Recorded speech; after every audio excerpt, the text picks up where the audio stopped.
talking to you? No. No, okay.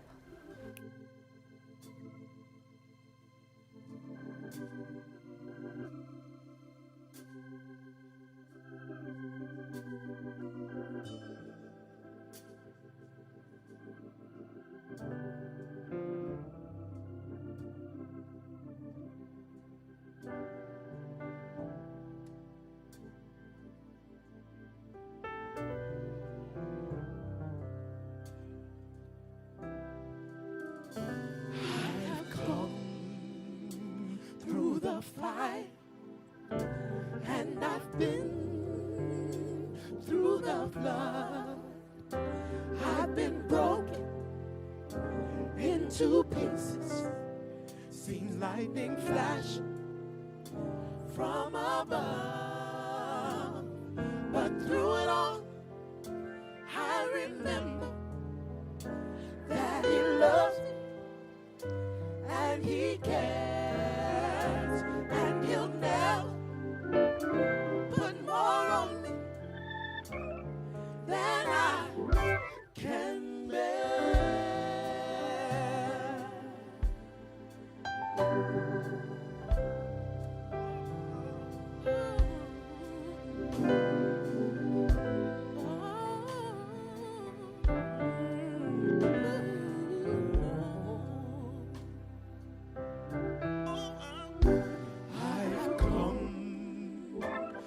The fire, and I've been through the flood.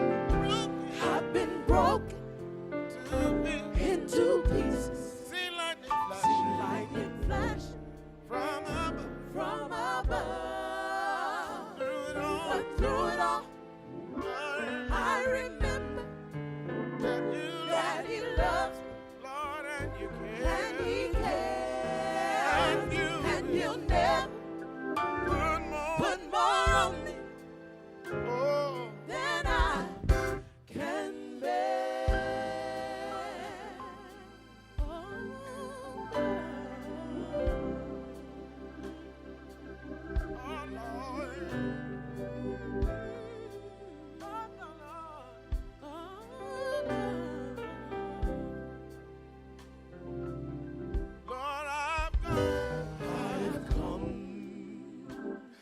The fight, and I've been through the flood. I've been broken into pieces. See lightning flash from above. But through it all, I remember that He loves me. He loves me And He cares. And He'll never put more on me than I can bear.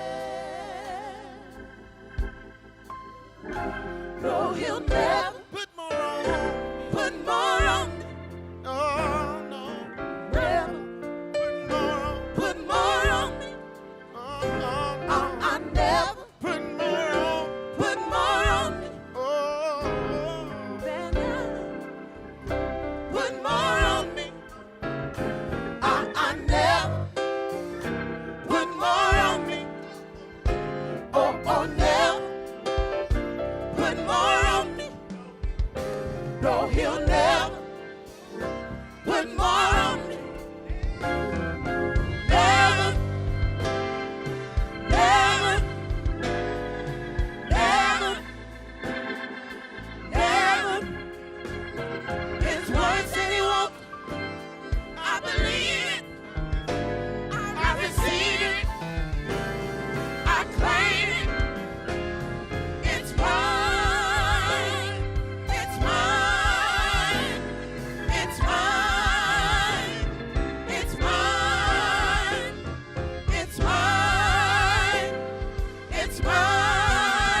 Joy comes in the morning. No one will ever put more on you than you can bear. Oh, Lord, can't bear. Even though I walk through the valley of the shadow of death, said I will fear no evil. I will fear no evil. God is with me. Oh, He is with me. Yeah, yeah. Said I'll never put more on you than you can bear. Oh, can bear. Oh, though He slay me, yet will I trust Him. Yet will I trust Him. I can bear it. Because He said I can. Said I can bear. Oh, I can bear it, yeah, yeah. Only because the Lord said I can. So I'll pick up my cross and I'll lay it at His feet, Lord. Oh.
but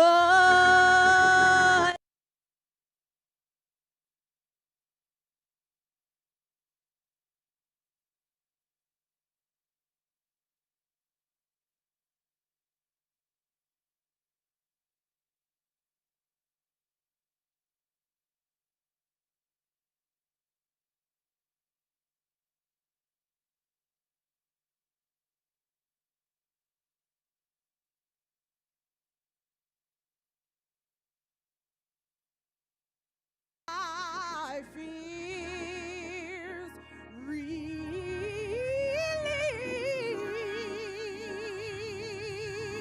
How precious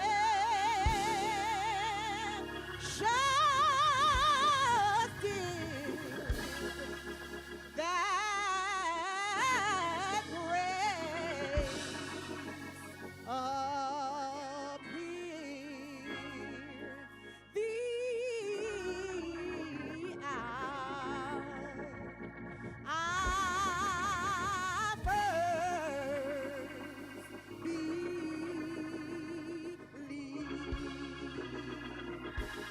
Praise God.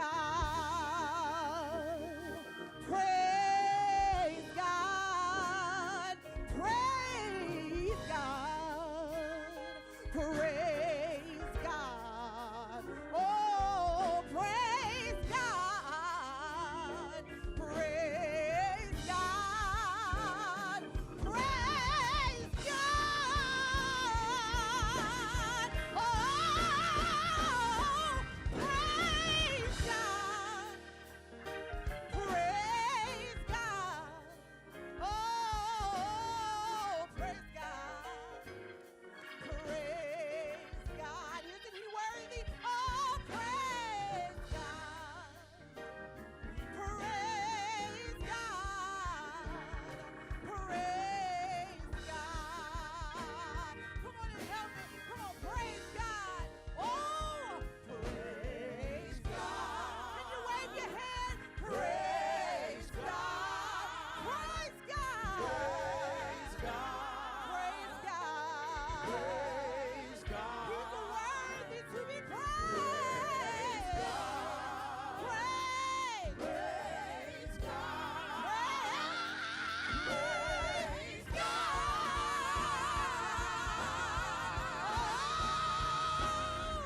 Praise God. Praise God. Praise God. He is worthy. Praise God. Praise God. Praise God. Praise God. Praise God. Isn't he worthy? Praise God. Praise God.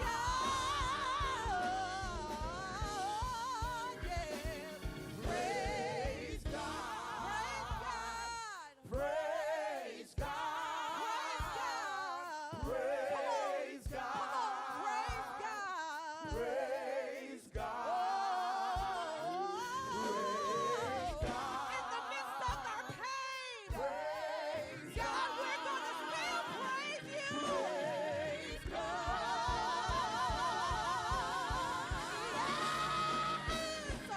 Praise God. He's worthy.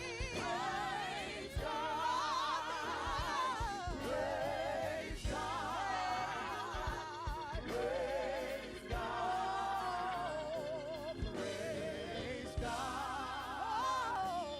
Praise God. Praise God. Hallelujah. Hallelujah.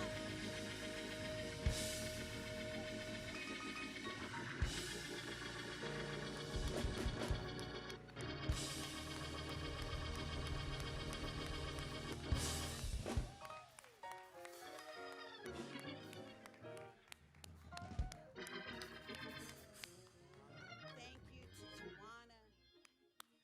Wonderful, wonderful, wonderful, wonderful.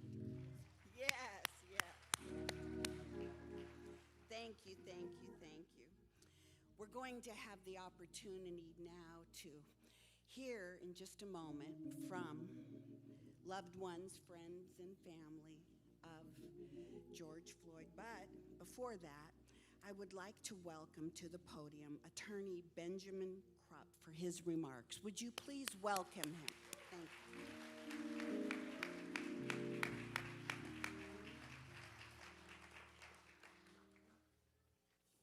I'm Attorney Ben Crump, and along with Attorney Tony Ramanucci and Attorney Chris Stewart, as my co-counsels out front seeking justice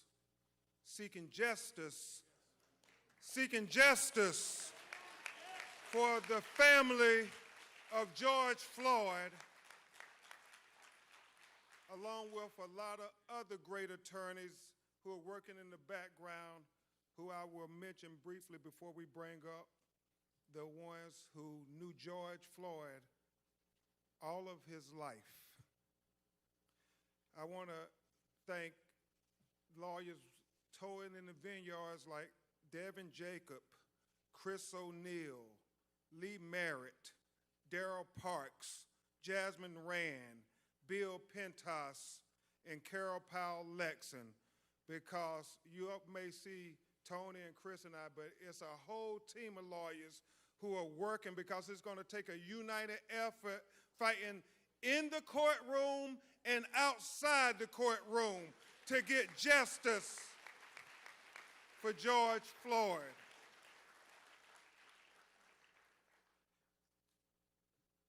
I would tell you all that because of the coronavirus pandemic, we have to stay on a strict schedule, and we all have to do this social distancing. But I want to just put it on the record, Reverend Al, that it was not the coronavirus pandemic that killed George Floyd. I want to make it clear on the record. Will Packard, it was that other pandemic that we're far too familiar with in America, that pandemic of racism and discrimination that killed George Floyd. So before we make a plea to justice, we feel it appropriate that you hear from the people who really knew George the boy, knew George the adolescent, knew George the man, and from whence George came. So I would ask that his brother Polonus Floyd, his brother Rodney Floyd, his cousin Sharita Tate, his nephew Brandon Williams, please come to the stage, and I would ask Attorney Tony Ramanucci and Attorney Chris Stewart to come and stand with me behind them as united they tell the world why we should celebrate the life of George Floyd. Please come up, family.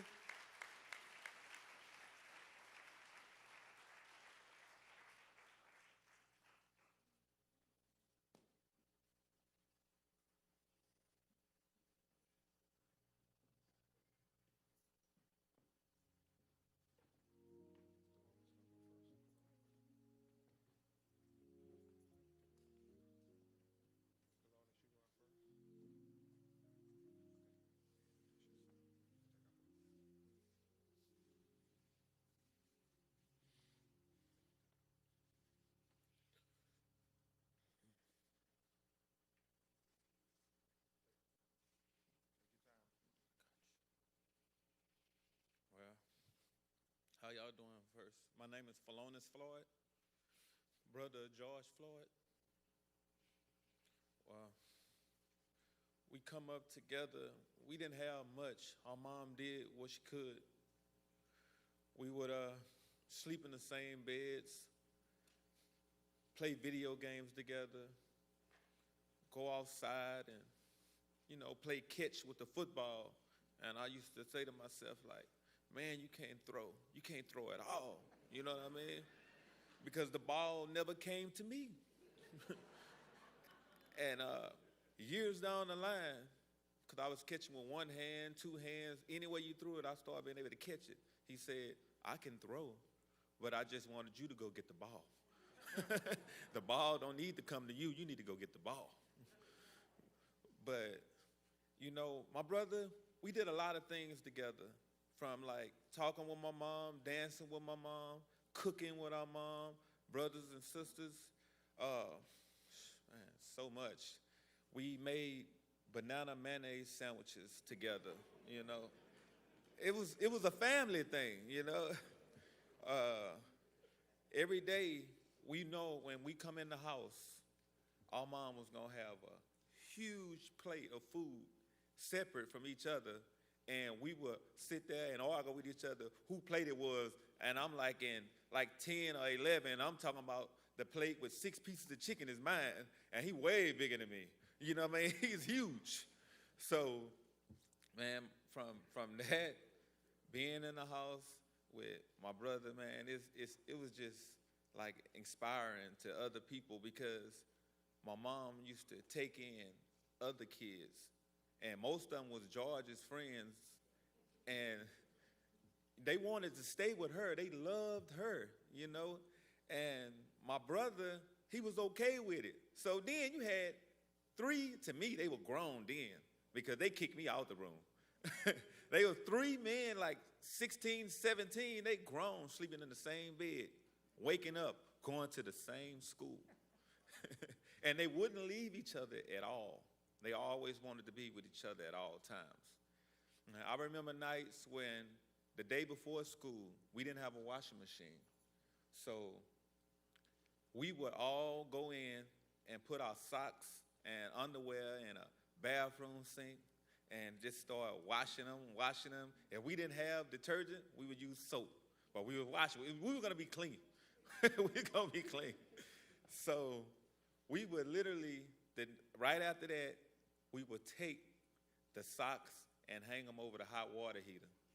And we'd take the underwear and hang them over there. And we would fight about it, me and his friends and all of them. Like, no, you did it last night, because your clothes probably still be damp the next day if you don't put it on a hot water heater. So from that, and we learned a lot of stuff, but it's crazy because we didn't have a dryer. So the fastest way to dry your clothes was to put it in the oven and let it dry faster like that. So it was just, man, I love my brother, man. We had so many memories, you know, together. I remember him waking me up, telling me, hey, man, can you iron my clothes for me? And I look at him, but then I look at his size, and I say, you right, big bro, you right. You know what I mean? 'Cause it was just amazing. Everywhere you go and see people, how they cling to him. They wanted to be around him. You know, George, he was like a general. Every day he walks outside, there'd be a line of people, like just like when we came in, wanted to greet him and wanted to have fun with him. Guys that was doing drugs, like smokers and homeless people, you couldn't tell, because when you spoke to George, they felt like they was the president, because that's how he made you feel. Wow. He was powerful, man. He had a way with words. He could always make you ready to jump and go all the time. Everybody loved George. We didn't call him George. We called him Perry.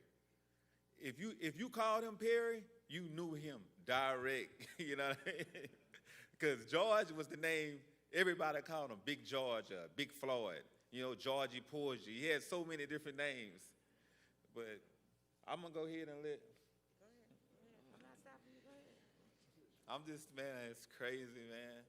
All these people came to see my brother, and that's amazing to me that he touched so many people's hearts, you know, because he's been touching our hearts, you know. You come to Third Ward, where we're from, people are crying right now. That's how much they love them. You know, I'm just staying strong as I can, because I need to get it out. I need to get it out. Everybody wants justice. We want justice for George. He's going to get it. He's going to get it.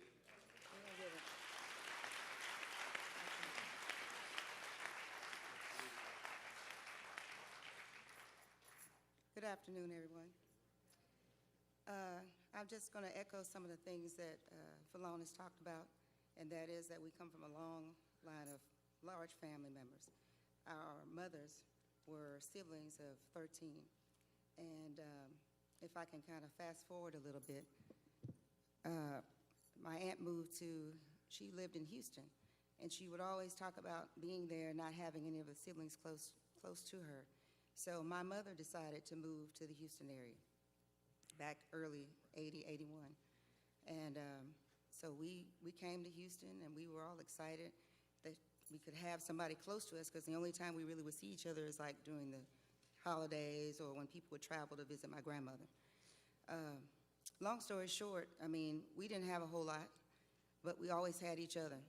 And we always were taught that, we could always bring other people into the fold. Always, no one should ever go home without having a meal or having food. And so that's how, as he talked about, my aunt was someone in the community that everybody, they called her Miss Sissy. And all of the kids loved to come over there. And she ended up having, 30 or 40 kids that would come over there because they always knew that they could get something to eat if they came there. And not only food, but they could be loved and they could feel part of a fold. So we were raised to always welcome people in and to embrace other people. And so you could see, as all these people, no matter who you talk to, they will all say the same thing, and that George was somebody who was always welcoming, always made people feel like that they were special, and nobody felt left out. And he would enter into a room. Everybody would feel like they were special. He would embrace them. As I think about the thing that I will miss about him most is his hugs. Like, he was this great big giant, and when he would wrap his arms around you, you would just feel like, everything could just go away. Any problems you had, any concerns you had would go away. So while we're all grieving, I just want to kind of highlight his children, Quincy, Javion, Tanjanika, Tyson, and Gianna, and his 3-year-old granddaughter, Journey. We all need prayer, but if I am honest about it, we are more concerned about his children and his grandchildren. So I ask that you pray for us as we go along this marathon to make sure that justice is served on George's behalf, or Perry as we call him. I ask that you pray for us and especially for their children. Thank you.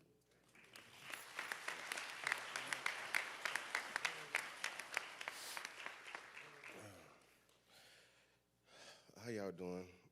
I am Rodney Floyd, youngest brother of George Floyd. And my older brother PJ was talking about childhood memories and how we grew up. And I would like to start where he left off. We didn't have much growing up, but all that great stuff, how we dried and washed our clothes, that was just ingenuity. And I mean, hey, we worked with what we had, but didn't have much, but we had a house full of love. And I mean, I appreciate the love of everyone in here in the state of Minneapolis. Y'all adopted my brother and showed him so much love. And we feel that love in your city and thankfully everybody and plus around the world. It's a beautiful thing, this great love we're receiving. And George Floyd is receiving, because he would love it. I wish he was here in the presence, in the flesh, to see it, because all this great unity, he would bring in the tears like it's bringing us. But share fun memory of my brother, Big Floyd, as y'all know. Oh, cooking-wise, he would make me, honestly, him and the other brothers, 3 gentlemen my brother mentioned grew up in our house, so they would say, "Little bro, you make the best grilled cheese. Can you please go make us one?" I mean, if I tell y'all as a little 6 or 7-year-old kid, I did that numerous times, and I realized as I got older, y'all just using me. But you know what? But I was just happy to be doing it. But my big brother, I mean, great guy, great gentleman, great man, and as a child, without no father figure, he was big brother, but I didn't see the little stuff they were throwing out. He was doing the best he can, and the mistakes he made, and I, watching them, following him, corrected myself as a grown man, as a teenager growing up, and, learning from him how to be a man, and everything he instilled us and taught us. He was doing him, but he was teaching us how to be a man, because he was in this world already before us, and he gave us a lot of great lessons. And I mean, one thing about a man, keep the definition as is. Floyd, responsibility. He will stand up for his family and friends, and he's great at that. And I want you guys to know that he will stand up for any injustice everywhere. Whew. Can y'all please say his name? Thank y'all. Oh my God.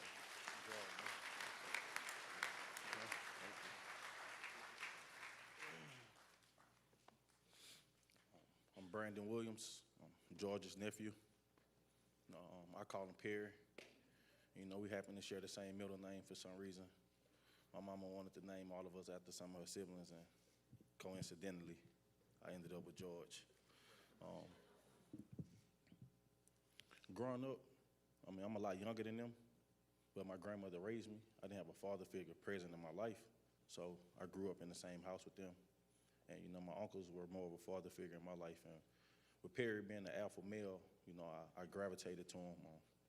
Coming up, I played sports. He did. You know, that kind of connected us and brought us real close. I'm trying not to be sad. This is a lot harder than I thought it would be. I just remember all. I just remember just all of the memories, man. So more than anything, I just want to say thank you to him just for being there, just being a real, genuine person, just being loving and caring and somebody I can count on no matter what. We didn't have much, but coming up, my grandmother tried her best, and wherever she selected, he picked it up for me. He made sure I had sneakers and clothes and a lot of stuff like that, and I appreciate that. I'm going to end it with a funny story about he was the biggest LeBron James fan.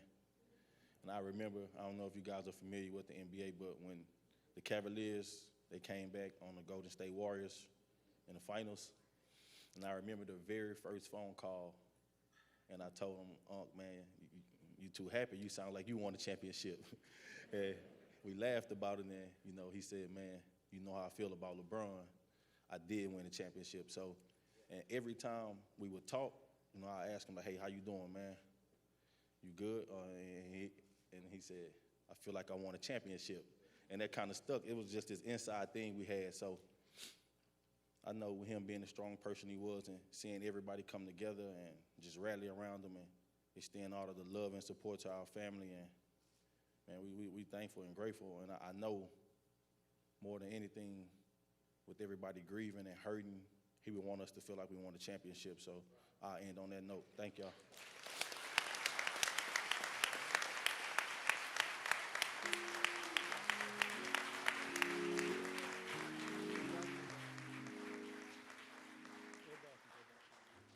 Y'all, please give his family another round of applause. Please show them love. Show them love.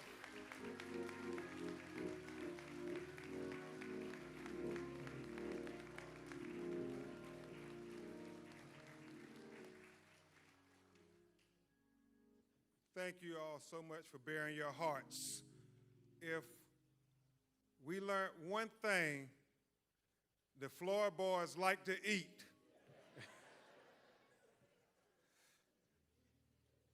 And also, they had a conversation with Tyler Perry, and it was pretty profound because they said, "We are the big extended black family that you portray, Will Packard and others, on your movie screens, because we all need one another." And you can tell this family always needed George. And so it's awfully difficult for them. The plea for justice is simply this. Dr. Martin Luther King said, "He who passively accepts evil is as much involved in it as he who helps to perpetrate it. He who accepts evil without protesting against it is really like cooperating with it. You know, T.I. on that video, what we saw was torture. Reverend Jackson, what we saw in that video was inhumane.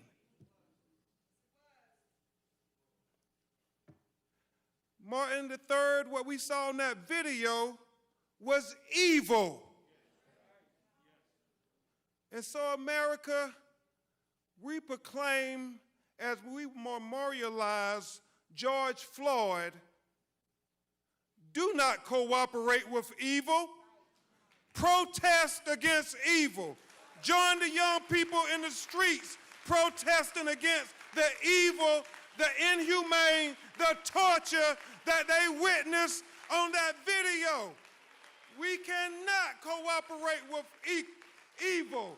We cannot cooperate with injustice. We cannot cooperate with torture. Because George Floyd deserved better than that. We all deserve better than that.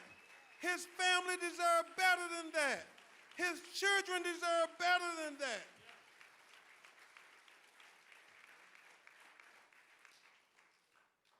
Steve, all George wanted from life is what any of us want. As Thomas Jefferson said in the Declaration of Independence, the unalienable rights endowed by our Creator, Tyrese, to life,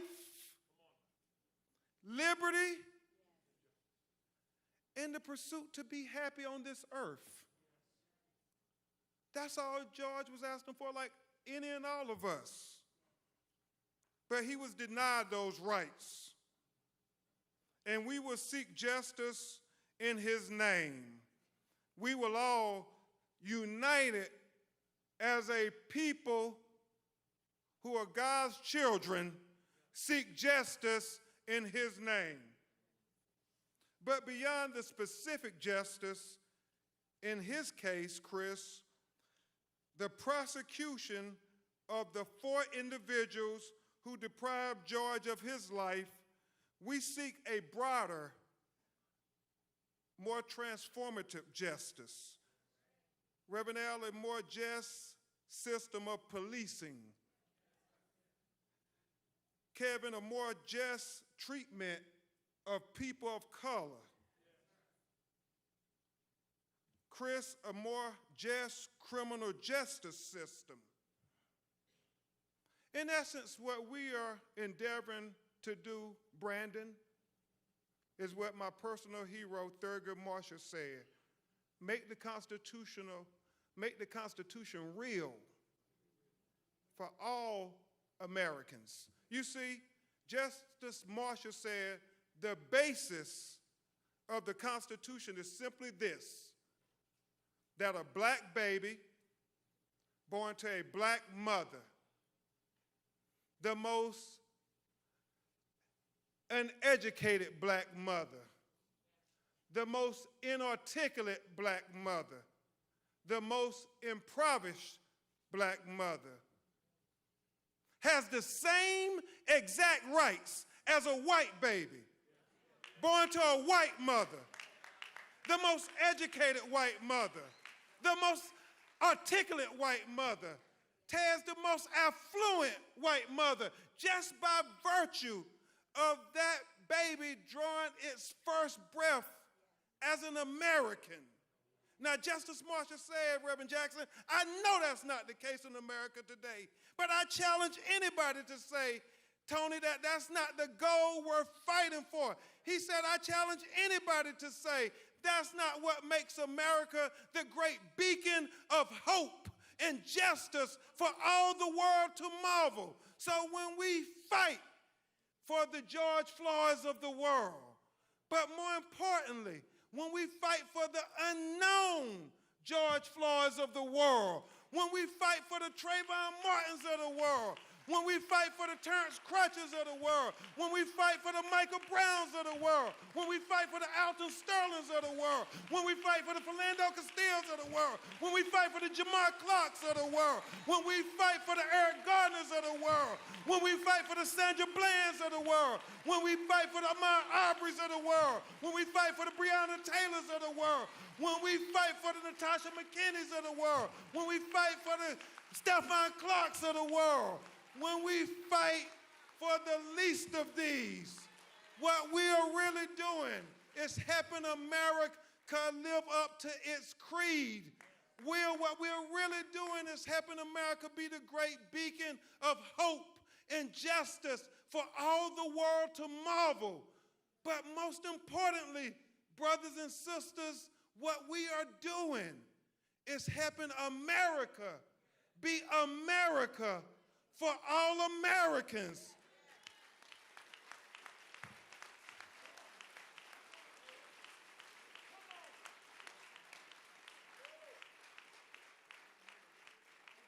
What we want, T.I., is not two justice systems in America, one for black America and one for white America. What we endeavor to achieve is equal justice for the United States of America, and George Floyd is the moment that gives us the best opportunity I have seen in a long time of reaching that high idea that this country was founded on. Thank you so much. This is the plea for justice. On behalf of the family, the children, we will get justice. We are committed to it. Now, I would introduce you to a man who really needs no introduction, who will eulogize George Floyd. He is a man who has fought for so many families that too many hashtags to remember. And when he gets the call, he always answers the call. Even when the cameras aren't around, even after the cameras are gone. Ask Eric Gardner's family. Ask Stephon Clark's family. Ask any of these families. The cameras have long gone, Tony, but Reverend Al continues to answer the bell when our people call. He is a leader that you see on TV commentating about our experiences, but more importantly, he is a leader who has lived our experiences, and because he have lived those experiences, that's what makes him so effective in commentating on MSNBC about our experiences. And he is going to talk about the experience of the terrible loss of somebody who should be with us today, and that is George Floyd. Please give a great round of applause for the Reverend Al Sharpton.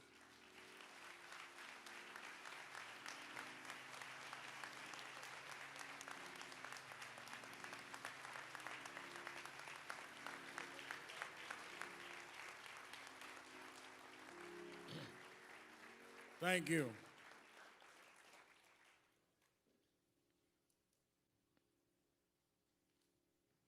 I want us to not sit here and act like we had a funeral on the schedule.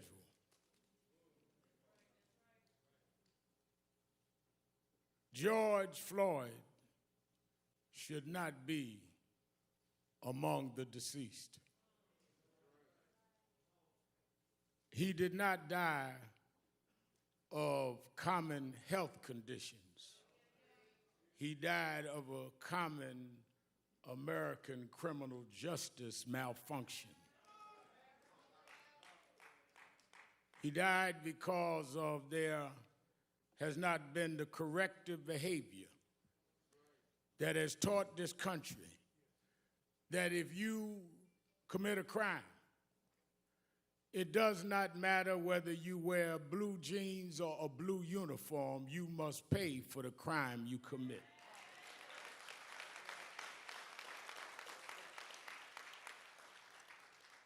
So it is not a normal funeral. It is not a normal circumstance. but it's too common, and we need to deal with it. Let me ask those of you that in the traditions of eulogies need a scriptural reference, go to Ecclesiastes 3rd chapter. First verse says, to everything there is a time and a purpose and season under the heavens. I'm going to leave it there. I saw somebody standing in front of a church the other day had been boarded up as a result of violence, held the Bible in his hand. I've been preaching since I was a little boy. I never seen anyone hold a Bible like that, but I'll leave that alone.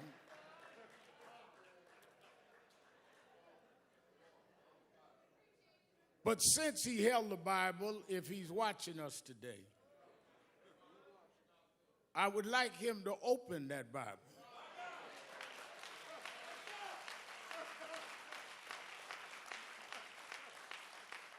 And I'd like him to read Ecclesiastes 3. To every season, there's a time and a purpose. And I think that it is our job to let the world know when we see what is going on in the streets of this country and in Europe, around the world, that you need to know what time it is. First of all, we cannot use Bibles as a prop. And for those that have agendas that are not about justice, this family will not let you use George as a prop.